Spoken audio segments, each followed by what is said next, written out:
Her Majesty Queen Máxima of the Netherlands has been the UN Secretary-General's Special Advisor on Financial Inclusion for Development since 2009. Her work has taken her to Ethiopia, Myanmar, Pakistan, South Africa, among other places. And the good news is huge progress has been made. Since 2011, the number of people with a financial account has grown by 1.2 billion people. And yet, there are still 1.7 billion with no access to a traditional form of banking. Her Majesty Queen Máxima joins us now. Your Majesty, fantastic to have you on the show. We've spelled out the progress, but also the challenges. Could you just give us a sense of what you understand by financial inclusion and the benefits? Well, thank you very much for having me today. Yes, financial inclusion is something we have been working on for more than 10 years, and we've actually seen a lot of progress. It is look like a railroad or look like a road. It is the infrastructure that a country needs to have to be able to include everybody in an economic system. It is the opportunity to make payments in a very cheap and efficient way. It is a way to actually make savings in a formal way for a rainy day or to invest in your children's education, to be able to insure yourself against risks, maybe health problems, maybe an accident, but above all also to be able to invest in opportunities and generate income. So we've actually been working very, very hard with many countries, having more than 50 countries around the globe, having had strategies for financial inclusion, and definitely technology is playing a very important role. I mean, it's advantages and tools that many of us, not all of us, I will admit, but many of us in the developed world simply take for granted.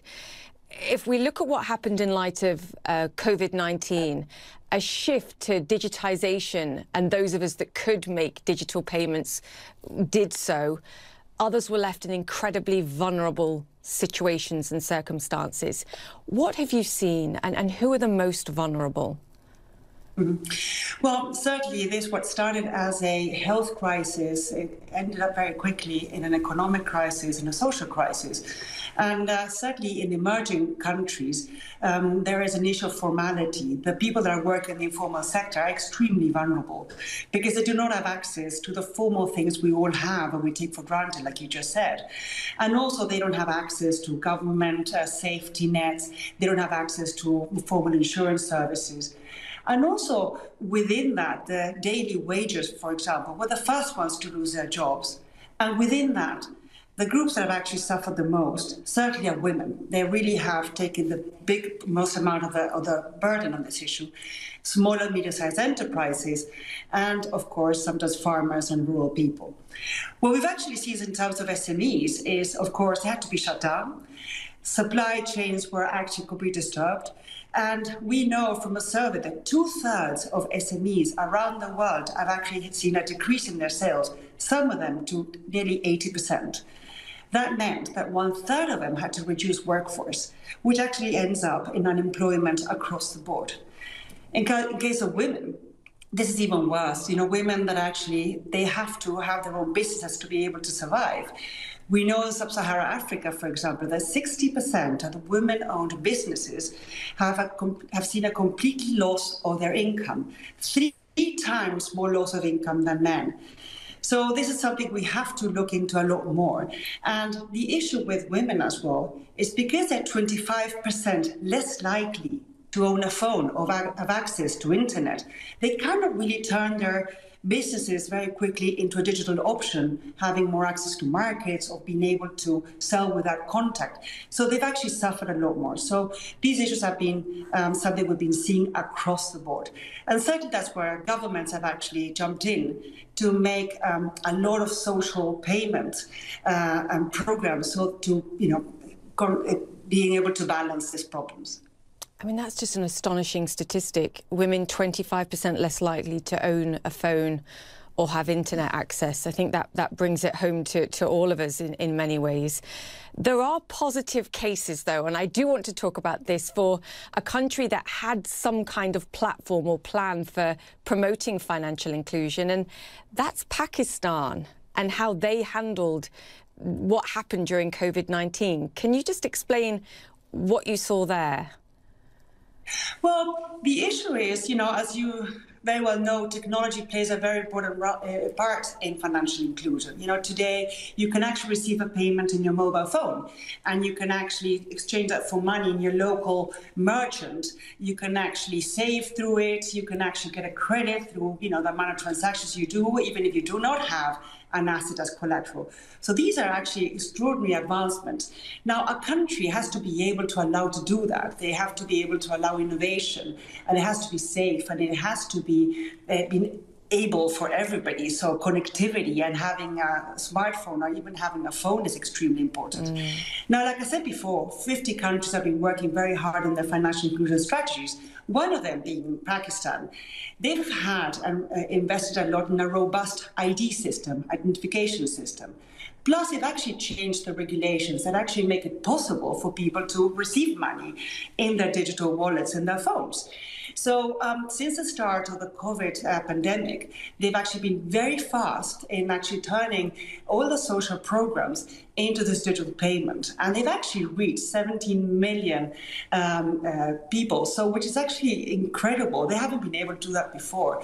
But also other countries, even Togo has had a fantastic mechanism to actually give social payments to people, in which 500,000 or more people have actually received it digitally. But also countries like South Africa have actually done the same. So we've actually seen that the countries have been investing in digital financial inclusion, have been able to very quickly give emergency payments to the most vulnerable in their communities. Yeah, I mean, we've spoken to many of these fintech players, these startups all over the world, Paytm in India, Paga in Nigeria, and the private sector's understanding, trying to get these people access to financial tools. It's whether the government and regulators sort of understand that and they're all working together. Surely this is the critical piece here. It's everybody understanding it's a collaborative effort. Absolutely. And there is a role for everybody to have. We call them a set of public goods. You have to have connectivity. If only the urban areas have a connectivity, have a phone, and the rural areas do not have any. I mean, you know, it's talking about mobile money accessible for all is just something that is not possible, right? So, you know, the telecom companies, together with the governments, have to work together to make connectivity really a reality for everybody and for women. How do we actually get cheap handhelds for women? You know, having a smartphone for women is not a luxury item anymore. Issues like these, issues like, you know, having fair competition, being able to have systems that are interoperable so the customers can actually have a freedom of choice from one system to the other with better prices and better options for them to have. So all these issues need to be done from the regulatory perspective, from the government side, also in cooperation with the private sector, because they also have to come up with the products that are right for people. Because there's no use to have a bank account, and they cannot really assess the needs of a woman in the rural areas, that she really needs to have very small short-term credit just in case she had illiquid moments, or, you know, very much you know, types of savings products that incentivize her to save at the moment that she doesn't have to pay school fees, but when she has to pay school fees, then she can actually disperse it. So being mindful about people's needs and developing those products is also part of the private sector's role. So the cooperation between the public and private sector is here essential. I have a story to make. We have a group of CEOs of cross-sector companies, from consumer goods to technology to telecom to banking.